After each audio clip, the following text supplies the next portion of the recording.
Jai Ganesha. Jai Gajanan, Ganeshaya Namastubhyam, Herambai Ekadantine, Swananda Vasine Tubhyam, Brahmanaspataye Namaha. Today we shall see Varnashrama Dharma. Yesterday we saw Yuga Dharma, how for the different yugas. In a kalpa, there are several yugas, several chatur yugas. In a kalpa, there are 71 to 72 chatur yugas. And for in each chatur yuga, there is Krita yuga, Dwapar yuga, Treta yuga, Dwapar yuga, and Kali yuga.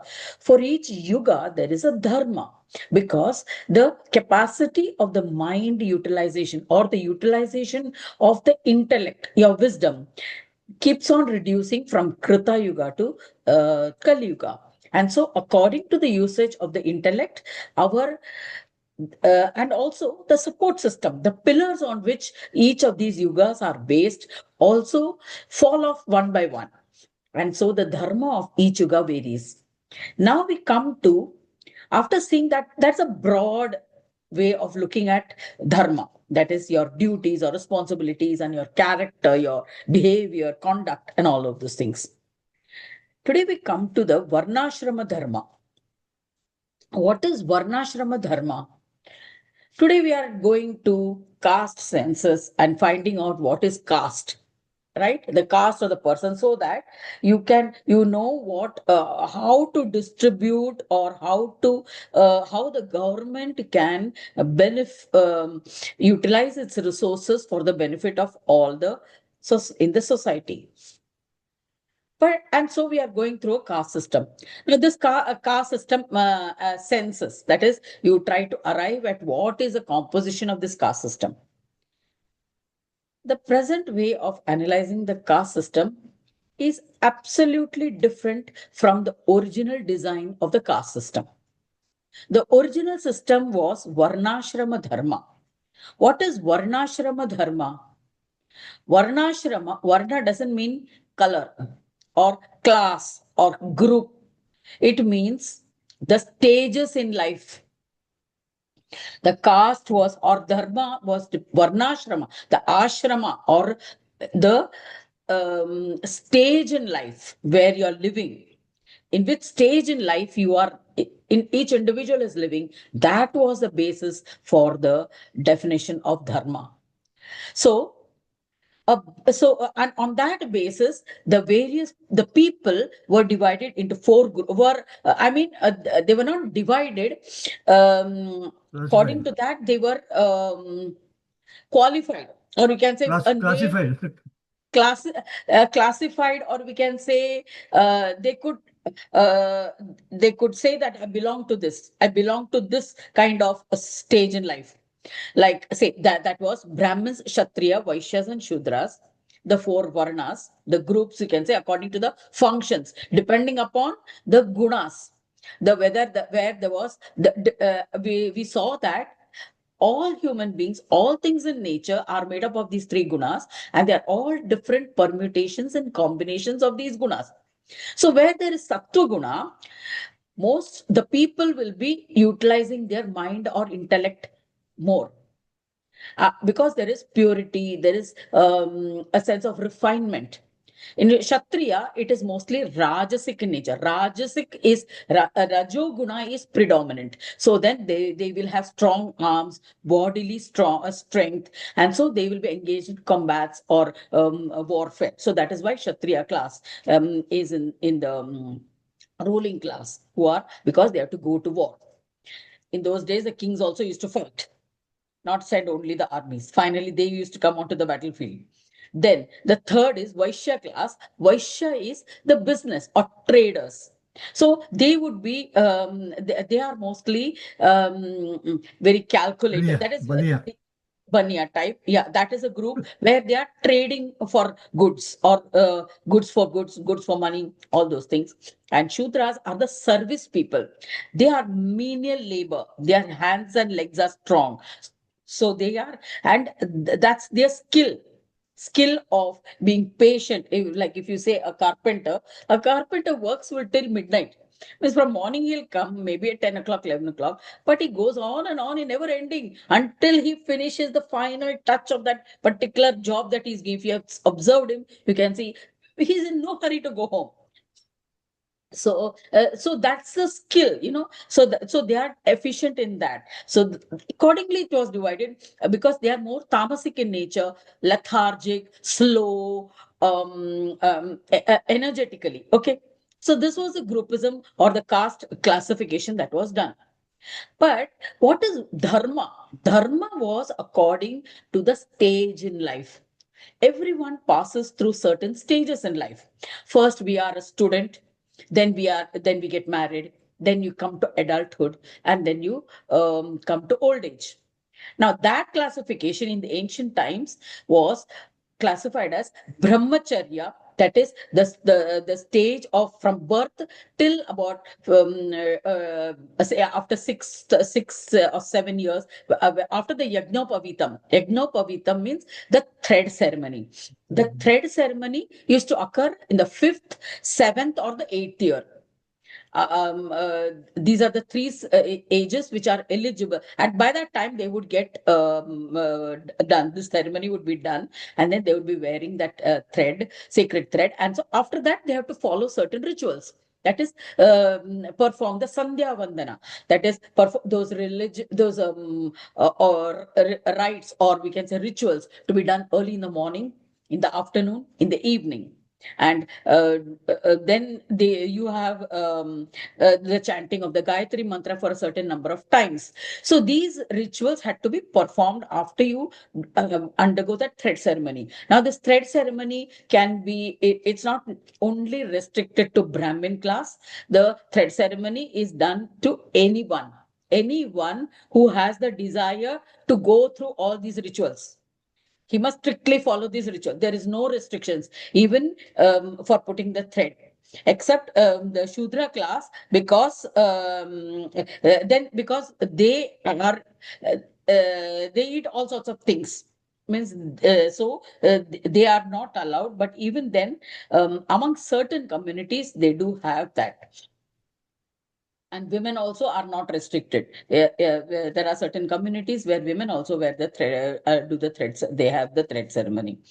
So then, brahmacharya ashrama or brahmacharya, after the thread ceremony, 5th, 7th, or 8th years, it goes another 12 to 15 years, is the study of Vedas, Shastras, all kinds of, whichever subject he's interested in. It's not only Vedas and Shastras. In the ancient, we also had the mathematics, astronomy, geographical, everything we had, all kinds of, even medicine, Ayurveda, all branches of knowledge was there, so they could undertake any of them. Then after that, there would come the grihastha ashrama, that is your householder. You get married. Those who are interested can get married. They will, that is grihastha ashrama. It would go up to, say, in a life of, in a Kali Yuga, if the lifespan is 100 years, first 25 years is the brahmacharya, next 25 years is that of grihastha ashrama, and the third 25 years is vanaprastha ashrama. Vanaprastha ashrama means where the householder gives up his house livelihood as a living as a householder and goes to the forest to undertake serious penance. That is, undergo vratas, living only on roots and fruits, certain things, that certain restrictions, putting restrictions on oneself, restraint, not indulging in all kinds of eating all kinds of things or entertaining all kinds of things. He would isolate himself by going to the forest. Area was more peaceful. The water was easily available. Fruits, roots, all were available. But then at that time also, all other aspects of a householder, such as receiving of the guests, honoring the guests, all that was to be practiced in the vanaprastha ashrama. Vanaprastha ashrama, if the wife comes along, fine. If the wife doesn't come along, that also is fine. Then comes sannyasa ashrama, the 4th ashrama. This sannyas, that is, you give up everything. You give up all your livelihood, and then you get initiated into sannyas, that is as a ascetic, and then you follow certain norms, rules, and regulations of a sannyasi. So these were the varnashrama, and each stage of life had a dharma to be followed. So let us look more in detail of varnashrama dharma. First is Brahmins. Brahmacharya could be observed. Brahmins could observe all the four ashramas, that is brahmacharya, grihastha, vanaprastha, and sannyasa. But for Kshatriyas and Vaishyas, they could not observe the sannyas ashrama. Sannyas is not allowed for Kshatriya and Vaishya. And for Shudras, they have only the ashrama of grihastha ashrama, only the householder. Other ashramas are forbidden for them, generally. Over, okay, so we must understand this, while studying the behavior of the people, or while devising anything for them. Well, I mean, as a government, if the government is studying the caste analysis, they should remember these aspects and then devise schemes for that. So now, when we go into for a thread ceremony, a Brahmin, let us go to a Brahmin household where the child is born. The Yagna Pavitas, the thread ceremony is performed in the 5th, 7th, or 8th year, and then he goes to the Gurukul for studying Vedas and Shastras. He studies for 12 to 15 years. There he is under the complete supervision of the Guru, and he learns under according to the rules set up there. He has to do Sandhya Vandanam, morning, afternoon, night. He also should chant the Gayatri mantra. What is the Gayatri mantra? Gayatri mantra is Om Bhurbhuva Suvah Tatsavitur Varehenyam Bhargo Devasya Dhimahi Dhiyo Yo Na Prachodayat. So this is a Gayatri mantra where it means, Thou art my Lord, my innermost self. That is actually, it is addressed to Gayatri, the Shakti of Surya, but which from whom the Gayatri mantra has come, the name after Gayatri. So, but then that Supreme Lord, you are the Supreme Lord, my innermost self. Surya is Atma in all. So it is actually Gayatri mantra is addressed to your Atma. May you open my mind and make it receptive to understand the deeper meaning of the Vedic texts that I'm going to study. So that is how he is praying. He beginning the day with this prayer. May this word Om, Om Bhurbhuvasa we begin. So may this word Om purify my mind and unlock the door to the wisdom. May my consciousness be free to experience the pure and immaculate awareness. Light means awareness, and be able to abide in the absolute self, in the Atma. May all my propensities, my tendencies, chittavrittis be erased to make me ready for the holy immersion into the supreme, taintless, immutable self. So this Gayatri mantra, it is also known as Tripada Gayatri mantra. Now, while chanting this Gayatri mantra, before chanting the Gayatri mantra, you have to do nyasa, that is purification of the body by touching the various parts. At that time, you have to say some things, mantras. Om Bhu Bhuva Swaha. You touch the various parts of the body with your hands. How? Like, for example, some are mentioned here.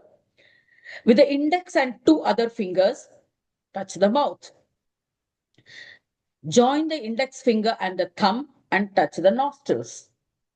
With the thumb and ring finger, touch the eyes. With the little finger, touch the earlobes. So in this way, we do the nyasa. That is and when we chant this Gayatri mantra, we do this nyasa by touching the various parts. And people who follow the Vaishnavism or the Shaivism or the Ganapatya Parampara, each may have slight variations of this touching of the finger with the fingers and hands. like here, the Vaishyas will touch here, and then you do like this also to from the. So these are all different. This is called nyasa. That is, when you touch these, you sort of awaken the energy centers here, the sense organs, sense in these important parts of the body. Okay, even the shikha. And again, this also depends on the branch of the shakha. You can say in every Yajurveda, Samaveda, whichever Veda you follow, that is in that particular lineage or Gotra, they follow a certain Veda. Krishna Yajurveda. That way, there are the major Vedas, four Vedas, but in Shukla Yajurveda, Krishna Yajurveda, also two parts of Yajurvedas are there. And in that also, there are several branches depending upon who was a preceptor, who had been the initiator. And so the shakas will have slight variations in the Sandhya, in the performance of the Sandhya Vandanam, in particularly in touching the body parts with the mantras. So accordingly, you follow, and this is taught by the guru. When you are doing the boy or girl, the student undergoes a thread ceremony. At that time, the preceptor, the chief priest, will teach. Will while the Gayatri mantra is chanted in the ears of the student. It is actually uttered inside the ears of the student, and at that time, after that, he will be taught how to do this nyasa performance. So after this, he will be doing the Gayatri Japa. After doing the nyasa, purifying, having bath, and everything, he will do the and also we have to do achamana, marjana, and all that is you sipping the water. So the sipping of the water, like marjana, is done 29 times, saying the various syllables. So these are at that time, even the marjana is done by using these two fingers, and then when you dip into the water, and then you splash it like this. So these are all rituals which are performed, means intensely, like with full dedication. Thereafter, one should meditate the Gayatri mantra. In the brahmachari, he should chant it for 100 times, 5 times a day.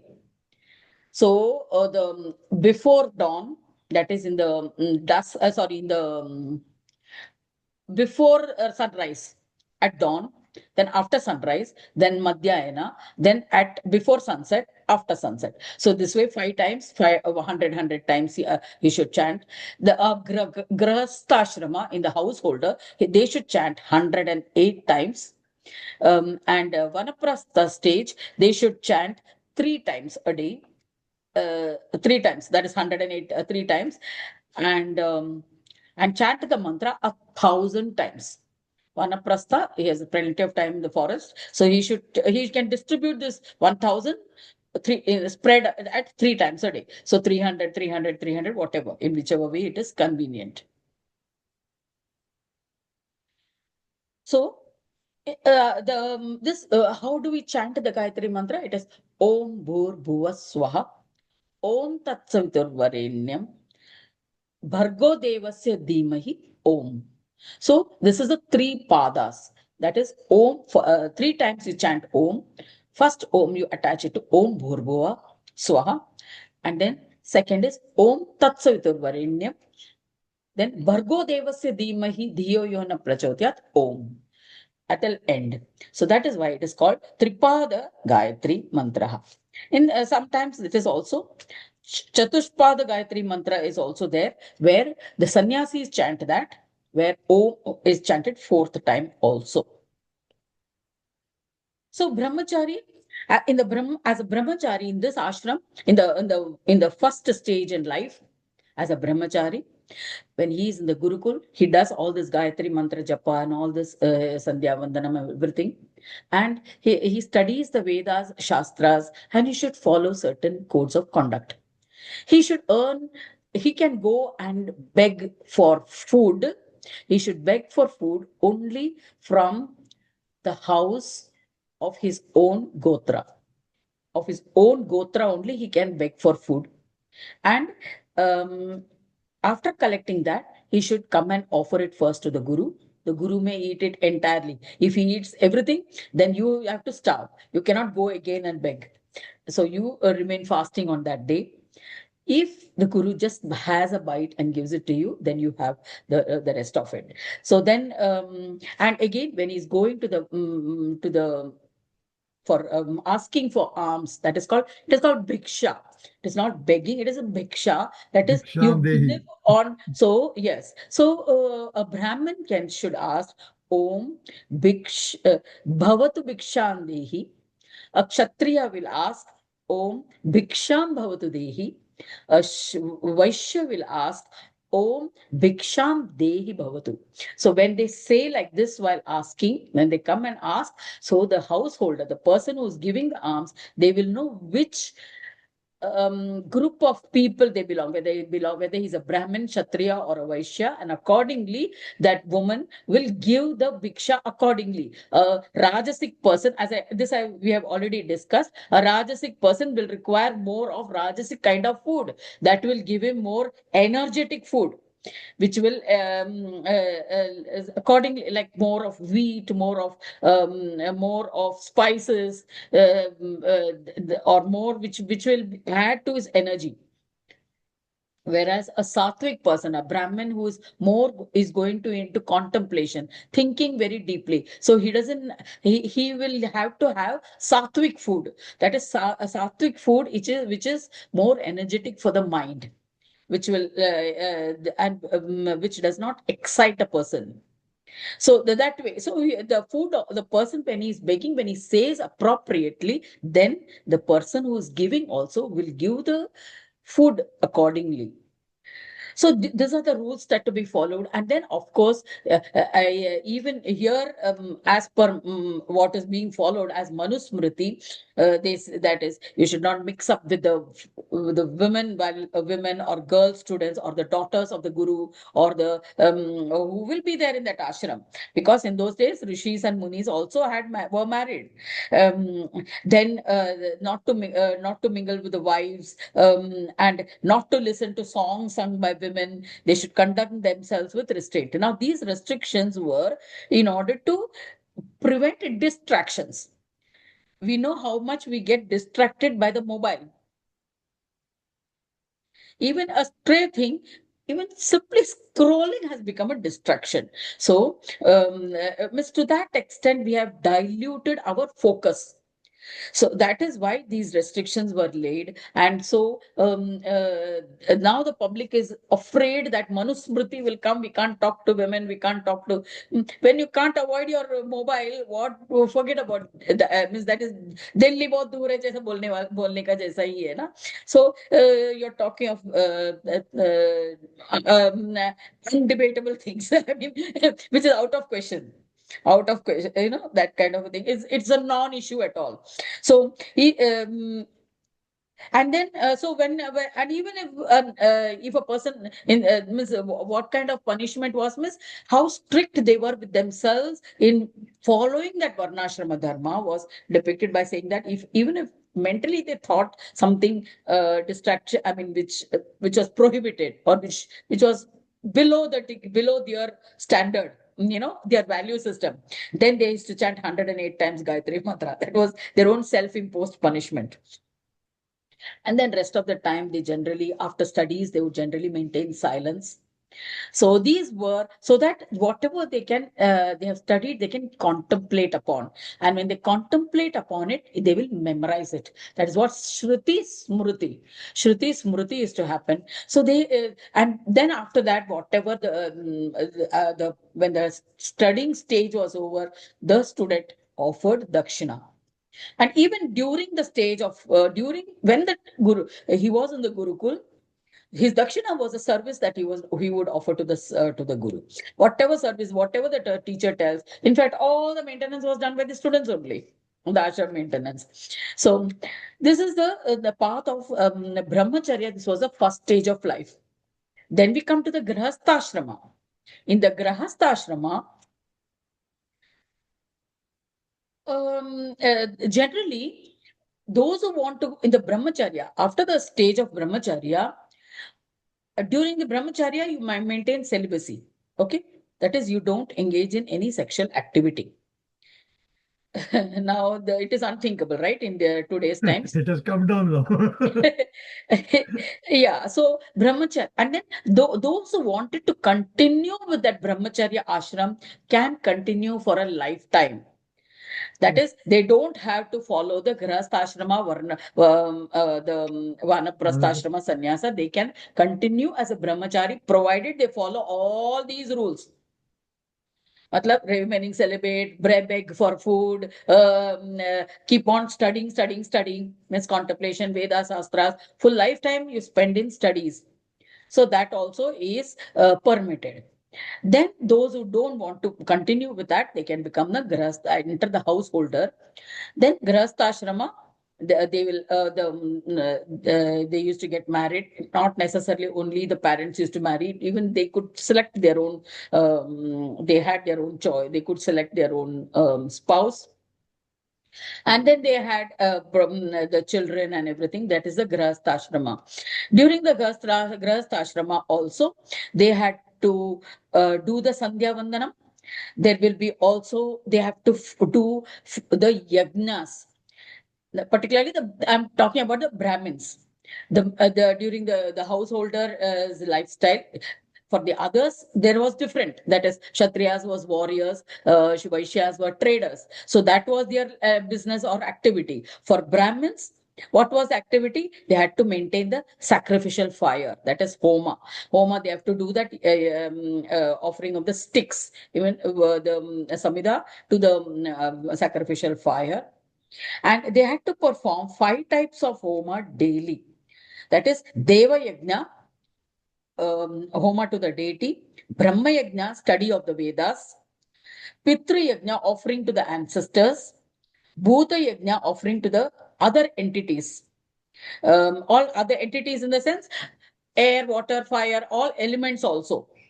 And Manusha Yajna, offering to men, to other people in the form of giving food, feeding the guests who come. So these 5 yajnas had to be performed every day. And there was also one Vaishwadeva ceremony encompassing all these 5 yajnas into one. They could also do one yajna, that is Vaishwadeva yajna, which will involve all of this. In one yajna, they would offer to the god, offer to the ancestors, everything would be performed in that one yajna. Then they had to follow vratas, that is fasting. And Chaturthi fasting was non-negotiable. A person who does not do the Chaturthi fasting, doing any other fasting is of no use. So, if you do the other, if you want to do other vratas like Somvar and whatever, this Chaturthi vrata is compulsory. Otherwise, that does not bear any fruits. So these were the rituals of the householder. Then they also had to perform the Shraddha rituals. Shraddha, that is for the ancestors. And according to whatever is given in the Vedas, the mantras are there. There are preceptors. They don't have to remember. They can. There are people who will officiate. They will simply chant, repeat after the chief priest who will guide them. And they should not eat certain forbidden fruits. He should perform tarpana, that is on Amavasya and certain days to the deceased ancestors. These are all given in the Shastras. Everything is mentioned in the Shastras, and these are performed by the Brahmins. And then out of the total income earned, they generally have the fields, or they maintain catering services or astrology. They also, some are specialists in astrology. So whatever earnings they get from out of these occupations, or by teaching also, means by conducting a gurukul, the Brahmin, they will earn money. Then one half of it is spent on wife and children, 1/4 is used on friends and relatives, and 1/4 is for worship of the divine. god, deity. So this is the life of a householder uh, for Brahmins. Then, for after that, he goes to the vanaprastha ashrama. Vanaprastha ashrama is going to the forest. Now, if at that time going to the vanaprastha ashrama, if he has sons, and if the sons say we will take care of the wife, and if the wife also chooses to remain along with the family, she can remain in the family. She need not go to the vanaprastha to the forest. But the male person should go to the forest and then follow various types of penances according to his taste. He can do yoga, he can do fasting, he can live on simply on air, or he can live on roots and fruits, and or avoid whatever he wants to adopt. The kind of penance he can adopt his pen. This he will live as a hermit in the forest. At that time also, he will honor guests who will come to him. He can do pranayama, yoga. And this then also during summer, he can do the Panchagni sadhana, that is 5 yagnas. During winters, he can also do sadhana like standing in the water. Means that is rigorous penance. After finishing the vanaprastha ashrama, he enters the next stage, the fourth stage of sannyasa ashrama. Sannyasi, that is, he adopts a sannyasa ashrama. At the time of adopting sannyasa ashrama, he should take the permission of his wife. Only when the wife permits, he can adopt sannyasa ashrama, because after adopting sannyasa ashrama, you cannot come back to any of the other ashramas. That is why Sant Jnaneshwar, he was Yeah. condemned by society because his parents, after adopting sannyasa ashrama, they Came engaged back. in conjugal bliss and they gave birth to these children. They came back as a householder, and they gave birth to these 4 children. Then uh, and that is why the 3 sons and 1 girl, Muktabai. That is why they were condemned by society, and they were not accepted by society in those times, and they had to face a lot of difficulties. But then these 4 children themselves were certain incarnations. Like the eldest one, Navanath, he was a Nath Panth, and he was initiated by the Nath yogis. And then the Sopan was also, uh, I don't know exactly whose Ramdev. incarnations it. Uh, the second Third one, one is Ramdev.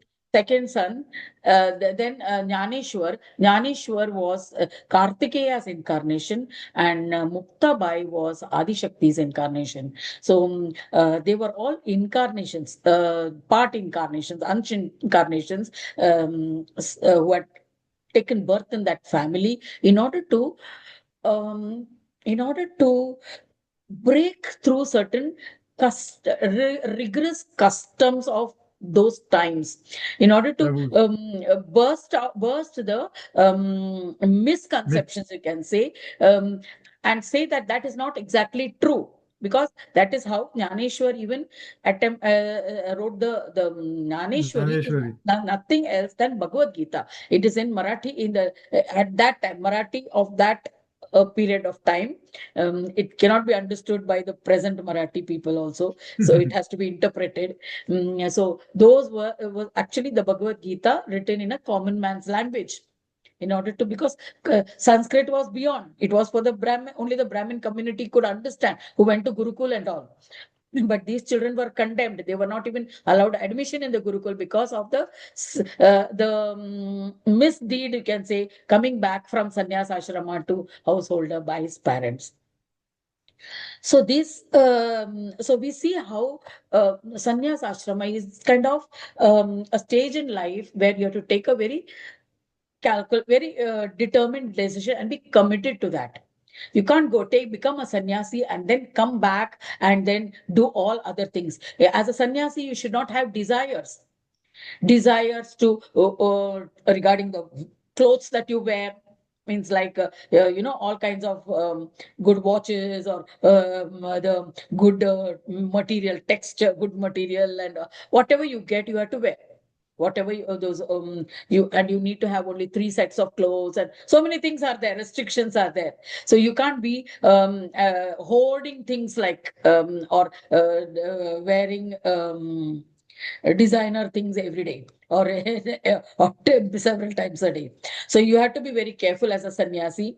And again, you have to follow all the studies and dhyana, meditation. You should not have desires basically. So all your time should be in contemplating of the divine, of how you will raise your antakaran. Antakaran shuddhi should already have happened. If not, at least that should be the goal.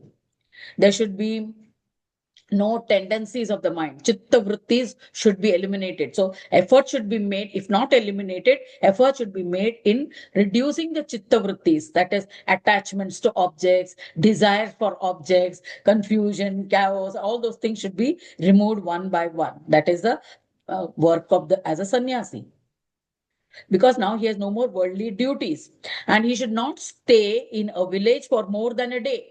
He should keep on wandering. He cannot stay in a place more than one night.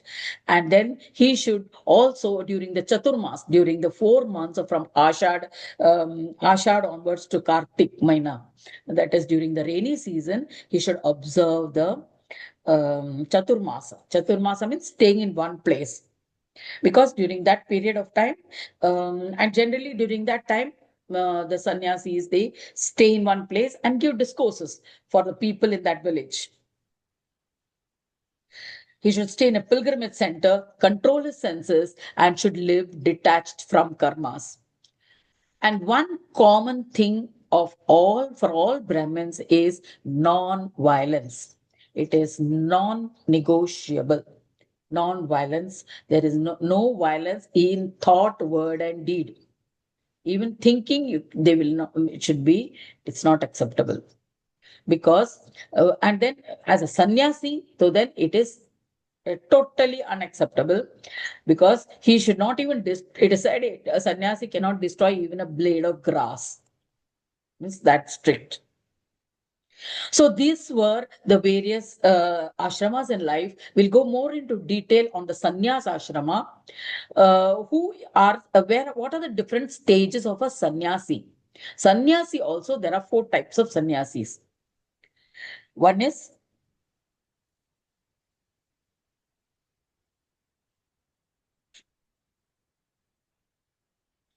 Kutichakas, then there are Bahutakas, Hamsas, and Parahamsas. Kutichaka, that is the first stage, there is he observes deha danda. If he observes vow of silence, mauna, if he practices, there are sannyasis who practice only mauna, they won't talk anything, so they are called vacha danda. Then those who follow good conduct as a sannyasi, who follows all the conducts, that is, ask for alms only in 3 houses, only wear the orange colored clothes, perform all the mantra japa and everything. They are called deha dandas, observing the condition, the rituals of the body. That is deha danda. Vacha danda, who observe mauna is vacha danda. Those who have sacrificed all the desires, they are manodanda. So if they follow all this, body, mind, and speech, if the one who follows all these 3, mind, body, and speech, ritual, condition, or restraint, he is called Tridandi. Tridandi, that is why, and the sannyasis, they carry a danda, that is a staff, a stick, which is given to them at the time of initiation. And Tridandi, you'll see they have 3 danda tied together. So from that also we can know that they are Tridandis. And this Tridandis, they consider their body itself to be a hut. Kuti. That is why they are called Kuti Chakas. Kuti Chakas is this first stage of a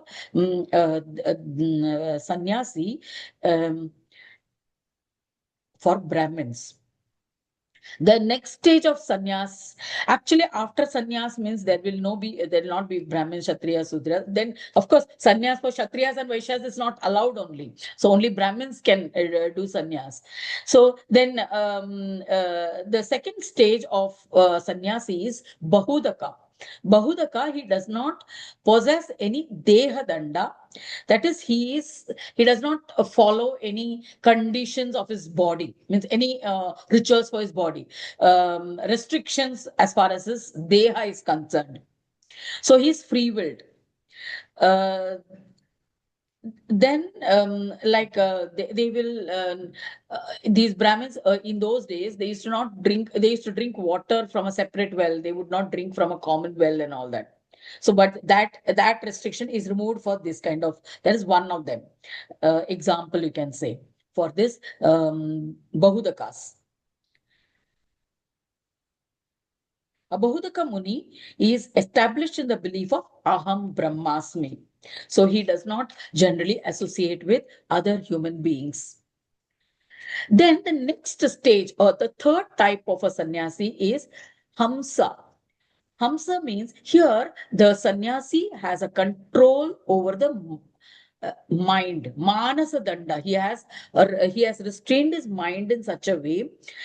He does not subject the rules for, they are not subject to the rules of the body and speech. But manasa danda, that is on manasa, they have restraint. So that is why when they have attained so much control over their mind by the essence of knowledge, so they will be able to differentiate between the truth and the false.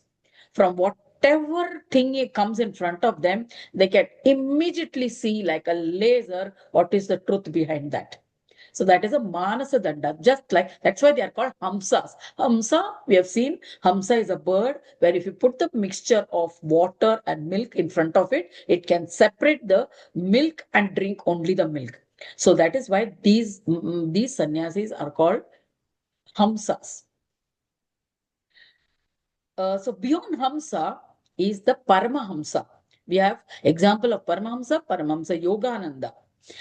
In the recent times, in our times, whom we can relate, is Paramahamsa Yogananda. So he possesses only one danda attribute, that is Jnana danda. The three dandas of Deha, Vani, and Mana, that is the body, mind, and speech, are not attributable to him. So he believes that the duality of Deha and Dehi is a false perception. There is no Deha Dehi. He is aware of infatuations. Now, a Hamsa imbibes these process. That is, a Hamsa believes that in all of this Deha, Dehi differentiation is there.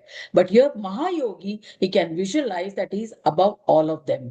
He is a witness, continuously in the witness state.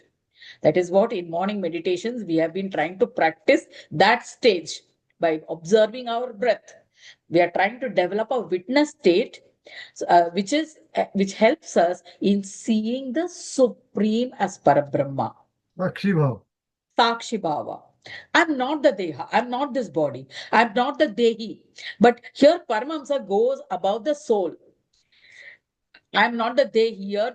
We as a witness, we are trying to connect to our Atma, or at least being the witness of the Atma. Now here, he has not only identified himself as the Atma, now he is beyond the Atma. He is a Sakshi of the Parabrahma, Paramatma, the universal soul. Universal soul. So that is why he's called Paramahamsa Yoga. Paramahamsa. He's given the title of Paramahamsa. He is always as the Sakshi Brahma, endowed with knowledge and divine bliss. So this is the transformation which is free of all dualities. He can see the Atma in all. But when we go, we can't even see, we forget our own Atma. We are the Atma. We think we are this body, we are this individual personality, and forget about seeing the Atma in the other. It never happens. So we need to progress. A lot of transformation need to happen. So in this manner, we have 4 types of sannyasi. Bahudaka the Tridanda sannyasika or Kutichaka, then who lives in the kuti, that is in the hut. Then Bahudaka, Hamsa, and Paramahamsa. So we have four types of sannyasis. All these sannyasis wander from place to place. But then they are all in the process of experiencing I am Brahma. Aham Brahmasmi. That is, they are following the path. So who is a Brahmin? So the question what we had discussed some days ago, whom we consider a Brahmin? The foreigners, they were telling, no, that all these Brahmins are making money in India or something like that. They made some comments. So that time I Right. told, don't get insulted because they were telling, because of their comments on Brahmin, because Brahmin's life is so tough. Means a Brahmin is one who walks on the path of attaining a Brahma. That is, he is constantly in the um, um, efforts or in trying to be in a witness state of knowing Brahma, knowing and attaining and then experiencing the being of Brahma. So, whatever the present day thinking of who a Brahmin is, and they are the ones who are making all the money, all the 1% of the wealth in the world is concentrated with the Brahmins, is all humbug. The Brahmin is the poorest person in India. If you see a person, any person who is the poorest, he's No, a but there is another side to it also. Without a Brahmin, you cannot do anything. you Any, have made Brahman, you have made that work, his work as a business. that's You it. have become a Vaishya Brahmin. You cannot be a Brahmin. Understood? You have adopted the occupation of a Vaishya for that, a trading or a business as a business. So you may Yeah, be called as a Vaishya community. In that Lakshana is case, the A main Brahmin thing. of a Vaishya community, where in the Vaishya community you have undergone the thread ceremony and you have utilized the benefits or the qualifications of studying of Vedas and Shastras as a business activity, right? Even Kshatriya Lakshana is the Brahmins. main thing they want. Vishwamitra was a Kshatriya Brahmin, right? Parshuram. We have had all these confusion of the caste and the caste and ashrama, a stage in life. Stage in life is your conduct, and ashrama is where you are born into, or in the what is your composition, constitution, sattva, rajas, and tamas, how you are composed, and according to the composition, you get the occupation. That is what is the meaning of composition? The combination, permutations, and combination of sattva, rajas, and tamas, and that you get from where? From your genes, and where you get your genes from your parents. And what was that parents' occupation? That you will get in your genes. That is why this caste system has come as the title of and besides we follow the surname. Surname continues. That is what is the surname. If it is Patil, Kulkarni, or whatever, Bharadwaja, or accordingly, in some communities the Gotra is that Bharadwaja Gotra, then that is taken as a surname. In some case, the occupation is taken as the Sonar, Lova, Kumbhar. All these surnames according to the occupation is taken as a surname, which is in your DNA and which is a composition of your Sattva Guna, Rajo Guna, Tamo Guna, and that skills come into your play in your activity, right? So that is how it has diluted. The caste system has diluted to the present day. How much? More than 500 or 1000 ke upar castes hai in this country. So many classes and castes, and this, if you go there, I have the whole caste census report. In that, how it got diluted from that. So that is a different thing altogether. Here we are discussing on the conduct of a Varnashrama Dharma, how a person's behavior, how he should walk the path of attaining the spirituality or the divinity. So a Brahmin is one who walks the path of attaining the this of Brahminhood. How Vishwamitra, he did for how much? 1 lakh years he did Gayatri Japa. to become a Brahmin, because to attain the stage of Brahma, because Vasishtha was not addressing him as a this, no, Brahma Rishi. He was telling him, you are only a Raja Rishi, you're not a Brahma Rishi. So he chanted the Gayatri mantra for 1 lakh, 1 lakh years. Imagine how many times in a year you must have done japa. So that many crores of times. So then you get the position of that Brahmin. So our concept understanding needs to go, needs to a reassessment, re-evaluation, reconsideration, and you should need to thoroughly go through our scriptures to before even making any comment or attack or trying to change the system, change the society, trying to implement everything or change new things and bring new laws. We already, the Nyaya Niti Shastra is there, which was done based on the divine principles when the gods were on earth. उस समय से है और हम उसको change करना चाहते हैं because we consider ourselves as God. You are not following the path of Brahma. You have not done one Sandhya Vandanam. You have not done any of the Gayatri Mantra Japa. Just putting on once in a blue moon or orange clothes and then performing some yajna doesn't make you a Brahmin. Okay? So it is a big, there is one big serious sin. Saraswati. And see, a person who does this kind of sin will go to Kumbha. The name of the hell, I'll tell you. If you do all messing, if you mess up with this kind of a system, you will be going to the even if we accept the tiniest monetary gift, here to करोड़ों में जाता है ना, खोका, what is that other thing? Petty, coca, and all is what is being transacted for everything. And you call yourself Brahmins. Here you will go to Kumbipaka. It is a name of a hell. It is a name of a Naraka. Where you want to go, you decide. Kumbipaka is the name of the hell where you will go. If he entertains the thoughts of physical gratification for even a moment, he will accumulate sins equivalent to killing 1,000 cows. Then in Kruta Yuga, on the foundation of Dharma, humans possess complete control over their desires. It was possible to obtain everything through meditation. In Kruta Yuga, everything was possible just by meditation. Just meditate on it, and it could manifest.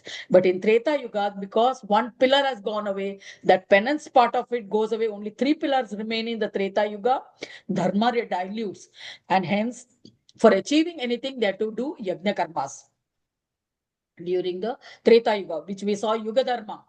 So this today we saw Varnashrama Dharma, how people should behave, how a Brahmin should behave, how a Kshatriya should behave. We didn't see that Kshatriya and Vaishya in detail because we all know, because we are in those stages.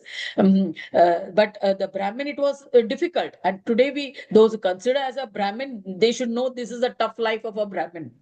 So even in all Varnashramas, in all the stages of life, if you want to be called a Brahmin, as a brahmacharya, as a grihastha ashrama, as a vanaprastha ashrama, and as a sannyasi. So you go through these stages, and in different yugas, we see the dilution. One pillar falls off. So in the Treta Yuga, the penance pillar falls off, and so only what the Brahmins could do was conduct yagna karmas, and so as to steady his fickle mind. Then in Dwapara Yuga, man is not able to achieve anything by penance, and even no yajna karmas also work during Dwapara Yuga. So in that Dwapara Yuga, the only 2 pillars are there through generosity and Dwapara Yuga, who was there? Krishna. Krishna, yes. Then in Kali Yuga, only asuric tendencies are there. There is only Nama Smarana is only saving grace. That is, you chant the name of the Lord is the only thing that can, and it can be done by all Varnashramas. There is no restriction. Anybody can chant the name, do mantra japa. Asuric tendencies can be destroyed by adopting sannyasa, that is chanting only the name of the Lord during Kali Yuga. In sannyasa ashrama, you don't have to do all those rigorous penance, because see, those rigorous penance can be done only when physically the body is that kind of that strong. In the Kruta Yuga, people lived for 1 lakh years. In Treta Yuga, they lived for 10,000 years. So the body was strong enough to live only without eating anything or living only on leaves or fruits or roots. But now, when human body has become so sensitive, and only for Take 100 years we are vitamins. alive in Kali Yuga. We have to take vitamins. We have to take supplements, yes, vitamins, proteins. We have no things don't are not manufactured by the body at all. Some hormones stop after some time. Some enzymes stop after some time. So, so many things happen to the body. So we can't follow that kind of rigorous penance nowadays. So we can follow the simple technique which is provided in the Veda Shastras. It is given in the Puranas. Follow, do only Namasmaran. Just say Gajanana, Gajanana, Gajanana, Gajanana, Ganeshaya Nama, Ganeshaya Nama, Ram Hari, Sri Ram Hari, whatever. Whatever name, whatever deity you want to praise, just take that name of the Lord. So the three dandas, Dehi, Vani, Mana, that is body, speech, and mind, such as the one who is beyond this mind, body, and speech is called Adanda. Adanda, that is without any danda. So that means only jnana danda, only knowledge is his guidance. So a yogi who has only jnana danda is vidhi nisheda. Vidhi nisheda means, vidhi means law, and nisheda means what is prohibited by law. So he is above law. So this prime minister who is making people in the CBI or in the election commission all above law, passing laws to make them above law. That means whatever harm they do, whatever misdeeds they do, they cannot be legally. You can't take the matter they don't. We can't have a legal recourse to go against them. So, so they are No vidhi court nisheda. jurisdiction. That is here when someone who assumes himself to be Brahma, I mean to be some non-biological, I mean to be godlike, then he will implement this kind of laws. Who is vidhi nisheda? So part knowledge of scriptures, part knowledge of our shastras is harmful to the whole country for 140 crores of people. We are suffering because of such laws. Who makes laws that you are within Nisheda. That means you are above law. So with the result, now judiciary is helpless. They are just watching. As a spectator, they have become Sakshi Bhavas. They have become witnesses rather than being instruments of justice. Rather than being able to perform their duties, they have become witness to duties. They are not active, they are passive. That means they are tamasic. That is a quality of Kali Yuga, right? Everything fits. All definitions fit enough, fall in place. So it has been said in the Vedas that if he does not do anything, he's not bound by any rules. So they are taking shelter under this kind of provisions of our shastras, which is not acceptable in the modern times. When see, this world is not living in entirely in Kali Yuga.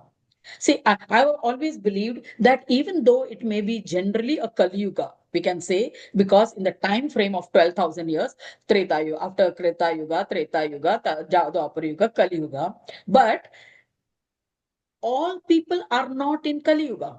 There are people who are still using 100% of their mind. There are still people who use 75% of their mind. That means there are people who have the characteristics, qualities of Krita Yuga, Treta Yuga, Dwapar Yuga, and Kali Yuga. Majority may be in Kali Yuga. Majority may be using 10% of their mind, my mental capacity or intellectual. Even scientifically, they have proved that 1% we use of the mind capacity, we are using 1%. Whatever, that is a scientific deduction. But so we can say when a large people majority is following, still there are people who are in the Kruta Yuga who use a full intellect, and that intellect should be used for the benevolence of the larger people, larger world, not for their selfish purpose. Remember, they are above by mind, body, and speech. They are in the jnana stage. So if they have to remain in the jnana stage, they should not adopt these derogatory or demeaning kind of tactics, or taking shelter that it is written in the Shastras. The Shastras, you apply it to the respective time periods. Okay. So, oh, fortunate one, Markandeya Rishi, Surya is narrating this to Valakhilya, right? Naranarayana is narrating to Markandeya Rishi, all the story. So he's saying, oh, fortunate one, hence a yogi is said to be devoid of danda. Since he is one with the supreme divine, he is already in the being, experiencing the beingness of the supreme divine. He has cast aside all stages of life. Such a yogi has no nayaka. That is, such a yogi has no leader. Nayaka is a leader or one who is a master. That is why he is known as Vinayaka. That is why knowledge is the Lord of knowledge is Vinayaka. The one who bestows this knowledge is Vinayaka. Therefore, O Markandeya, chant the name of Vinayaka. He is the deity that whom you have to worship if you have to follow the Varnashrama Dharma of your stage in life. So following the Varnashrama Dharma, you observe the precepts or penance and avoiding all worldly pleasures. Naranarayana enlightened Markandeya Rishi on the path of Dharma. This is your Dharma, they say. Okay, and observance of the various ashramas of life. So this is all an illusion. Markandeya Rishi's question was what? I have attained peace. I have attained Shanti Yoga. Now tell me about Maya. Mahamaya. What is Mahamaya? So Naranarayana are both of them. They are explaining Mahamaya to Markandeya Rishi, who had already attained the next stage in life. What is Mahamaya? Let me understand the knowledge behind Mahamaya. So this is how, this is Maya, this is all illusion. This whole universe is a manifestation of Maya, which is a reflection of the original supreme. So understand this. So with this, we conclude the description of various Varnashrama Dharmas. We saw the Yuga Dharmas yesterday. Now we have finished the Varnashramas and their Dharmas, particularly the dharma of a Brahmin, because this was a period during which where it was the Kruta Yuga. So because Markandeya Rishi was belonging to Kruta Yuga, and Naranarayana is explaining to his questions. So that is why they were describing his dharma or the dharma of a Brahmin during in his Varnashrama as a sannyasi, as from a brahmachari to the stage of a sannyasi. They have explained to him. And for other ashramas, we have a number of stories. In the whole of Puranas, we are filled with number of stories which we are seeing from time to time. So with this, we conclude today's description of Your Varnashrama. voice breaks in between. Stops for some time. If you open your mouth, you stay like that only. Then you start afterwards. No, there was a communication that internet is weak. Internet Weak, connection yeah, because of is that. weak. There was a notification. Yeah. It happens like that sometimes. No, today it is more. Earlier days, once in a, but after a gap, it used to happen. Now it is, today it is more. Okay.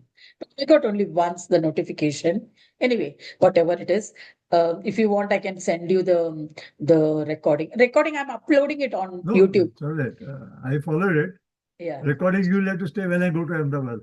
No, I'm uploading it on YouTube. All of this, most of it is Okay. uploaded. About 60 of them I've uploaded for the last, from June we started. So June, July, August, September, about 100 and odd there will be videos. Some of them about 30, 40 are to be uploaded.